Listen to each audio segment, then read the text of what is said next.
എന്താ കഥയല്ലേ. ഒരു കോഫി കുടിക്കാൻ വേണ്ടി ഇറങ്ങിയതാ, എന്നിട്ട് കോഫി കിട്ടാത്തതിന് എവിടെ നമ്മള് അടൂര് മുഴുവൻ കറങ്ങി കോഫി കിട്ടിയില്ല. അതിന് ചേട്ടൻ ഇപ്പൊ എന്നെ കൊണ്ട് പന്തളം ചെങ്ങന്നൂർ റൂട്ടിൽ പോയിക്കൊണ്ടിരിക്കുക.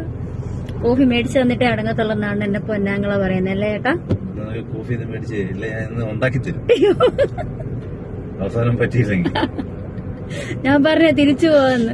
ഫുൾ കട കറങ്ങി കറങ്ങി കറങ്ങി ഇപ്പൊ ഞങ്ങള് പന്തളത്തിന് പോയിക്കൊണ്ടിരിക്കുന്നത്. അവസാനം നമ്മളിപ്പോ ഒരു കടയിൽ കണ്ട് കോഫി ഉണ്ടെന്ന് കണ്ട് നോക്കിയേക്കാണ്.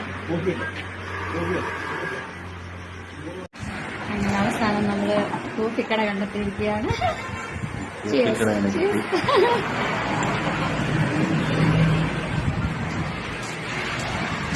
എന്റെ ആങ്ങളെ വാക്ക് വായിച്ചിരിക്കുകയാണ്. നമുക്ക് കോഫി